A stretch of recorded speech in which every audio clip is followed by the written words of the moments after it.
Yo, what's up, street dogs, street gods, demigods, togs, gravity defined togs. Alright, so 6.6x body weight rock pool. I'm on a new level. I'm on. Alright, so some thoughts. Merge with the machine. So it looks like right now is a good time to study Ghost in the Shell, Blade Runner,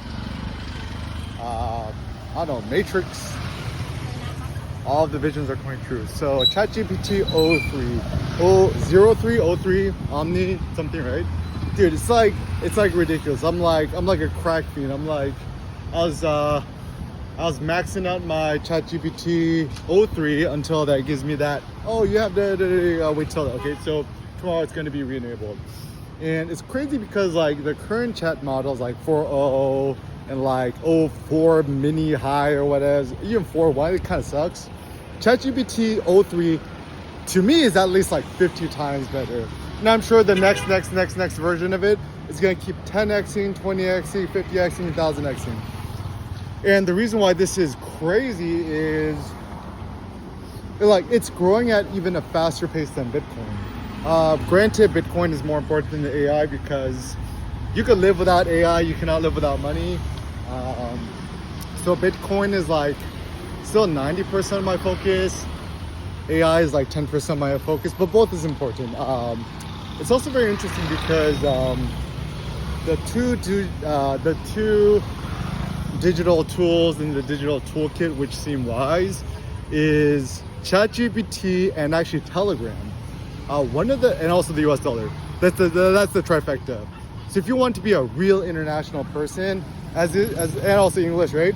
So if you can speak English, you have Wi-Fi, you have ChatGPT, you have Telegram, then you could penetrate any sort of whatever, right? And ideally you have an iPhone. Like, it's better to buy a cheaper iPhone in which you have access to iMessage and FaceTime rather than buying a more powerful Android device. So why does this all matter? So my personal thought is, I think Phnom Penh, Cambodia, it's going to be like essentially like the new Singapore, but better. The thing that's really interesting, also worth checking out, I'm going to check it out soon, is Cambodian, the Sosoro, the currency money museum. Essentially, money is the most important thing because it's economic sovereignty. So if a country don't control its own currency, a country ain't got nothing. So Cambodia is a super fascinating hybrid because I've been talking to a lot of people. People like the Khmer Real, the KHR, ABA Bank, and you can also get US dollars or Khmer Reals. And so as a foreigner, this becomes extremely useful because if you have access to the US dollar, you could build a long-term future here. Everyone speaks English and it's like kind of injected into the school system. And so Cambodia is smart because they're positioning themselves to essentially leverage the US dollar, the young population, they're all studying CS and IT. They all know how to use ChatGPT and Grok good. Telegram is great. Telegram is the game changer because you are not dependent on any one single platform or device. And the guy who started it, right? The dude who ran away from Russia, right? This guy's very ethical. Like, he started Telegram because he was like a tech billionaire or something, right? Young guy. And what happened was, I think he said something bad about the Russian government, and Putin was trying to hunt him down, and he ran away and started Telegram. And so as a consequence, I think it's his moral imperative. It's his moral imperative to, run Telegram, not from a financial gain perspective, but rather because privacy is a great human enabler. It's funny because people say that privacy is a fundamental human right. There's no such thing as fundamental human rights. We're all just like beasts on this planet. But certainly it is one of the most valuable technologies in which economic prosperity is tied to. So the reason why this matters, economic prosperity is everything. I mean, like, for example, very simple thing. Because now I'm rich enough, I could afford to buy all the meat on the planet, have my good gym, whatever. Like, now I could attempt, insane human feats of strength. Things like random stuff that interests me. Like, for example, 6.6x my body weight. I'm like 75 kilos.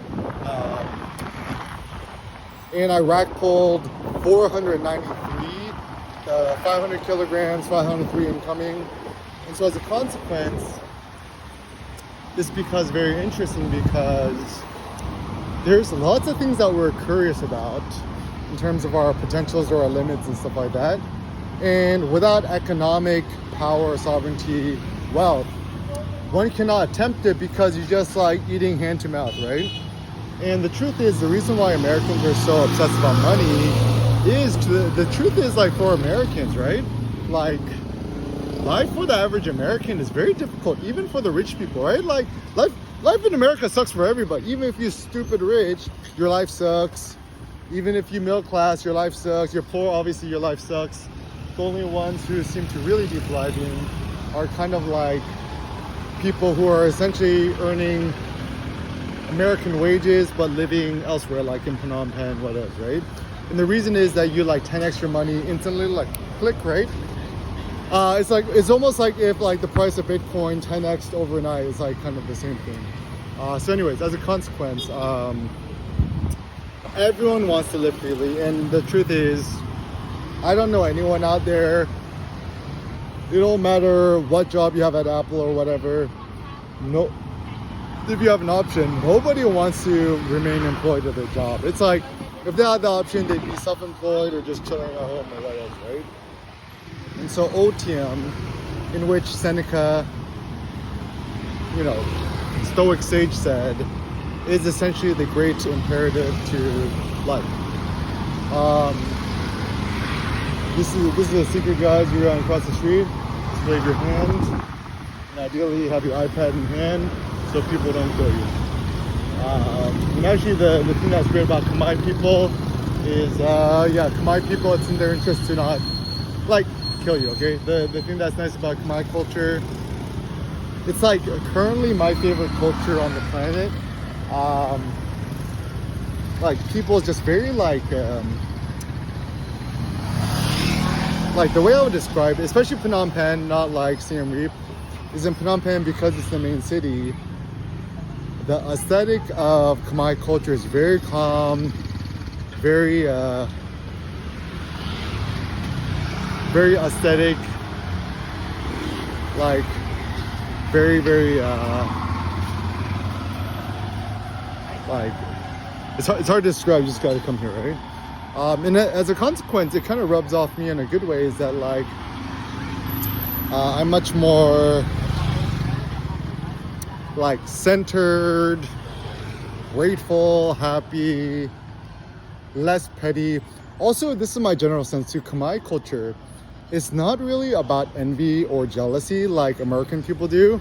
And as a consequence, everyone wants you to win, and you want everyone else to win. It's a very virtuous thing. And it looks like typically the reason why people are much happier here is, I think, not yet, I guess, right? Is traditionally the culture is everyone's really kind of de facto at peace. And there's not this superficial consumerism FOMO that we have in America. And as a consequence, granted, people obviously want better futures for their kids, but they don't do it in such a hurried, anxious manner. And still the culture here is everyone's all about the family, more so than, this American, never have kids, have a dog, and whatever kind of mindset.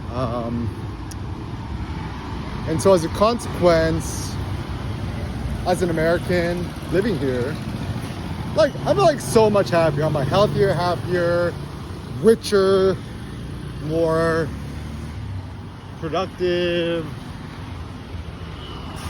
stronger, happier, joyful. I sleep better. Like, come on, it's like obvious. I mean, the only reason that we back in the States,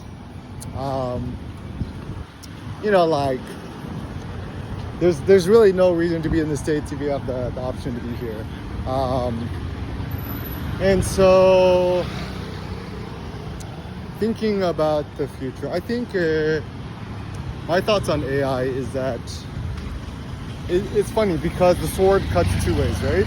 Essentially, it's the ultimate equalizer for non-American natives who want to master English, especially if you have access to the paid premium one, right? Just like, Bong Sang Ha, yeah. And I mean, certainly the future is gonna be like a confluence of like Bitcoin. Like the second that Telegram allows you to start sending Bitcoin payments via phone number to someone's Telegram wallet, is gonna be when this whole thing explodes. And I think also the nice thing about living here and abroad is like okay, so the rich Cambodians are like way richer than you. They have like the Rolls Royce, the Bentleys, the Lambos and stuff like that. And so it loses its allure. And you just like more things like walking around, you know, like having nice meals here and there, ordering food delivery, going to the gym, etc. And so my notion of merging with the machine is, so like chat, AI, it's very, how do you say this? It does definitely warp you into a false reality. It is an echo chamber. Now the question is that good or is that bad? Is it helpful? Is it not helpful? I mean, the first thought is, if it's motivational and encouraging and makes you happier, it's a good thing, right? And also, is it better for your health or worse for your health? So if you're just like sedentary on ChatGPT 15 hours a day, not going to the gym, probably not good for you, because ultimately health is more important than any other commodity. Even I was like thinking too, it's like all the world's Bitcoin is not worth losing a single night's sleep over, right? And so I think we also got to remind ourselves that Bitcoin is not the end pursuit in itself. Bitcoin is as a means to something greater. So you have the Bitcoins, you have the MSTR, MSTU, then, you could live your life better insofar much as you don't have to worry about money. It's interesting. It's actually a via negativa thing, is that like the point of having money is so you don't have to think about money. It's like a little bit contradictory, but like, and also the tricky thing is, just because you're stupid rich doesn't help you sleep better at night, nor will it make you healthier. And happiness is tricky because, you know, my personal thought is happiness is just solidified health. That's a good phrase. I'll say it again. Happiness is just solidified health. So if you were to be happier, you had to be healthier. Healthier is walking around 12 hours a day, going to the gym, talking to people, being outside, swimming, hot sauna, cold sauna, lifting weights. And so anything that could improve your health is a good thing. Also, another thought. Pain is bad. So there's good pain, there's bad pain, eustress, bad stress. I would say actually,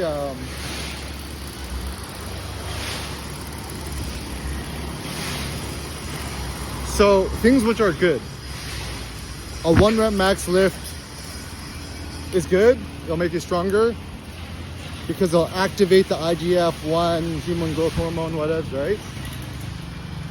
chronic pain is bad, if you're doing something that's causing you chronic pain, you have to change and modify it in order to not have the pain. That's the reason I discovered Vibram 5-finger shoes, because I was having so much pain with my standard shoes. Also, the reason I discovered the rack pull was I was having unnecessary pain from doing standard, even sumo deadlifts. And so being able to push your human limits without pain is kind of the desired goal. And then ultimately, what's the point of life? I mean, I think the point of life is for you to thrive and then share your findings with others. And it's not a zero-sum thing, is that if you are thriving doesn't mean that somebody else is not. And so I guess the ultimate goal is do stuff so we could all thrive together.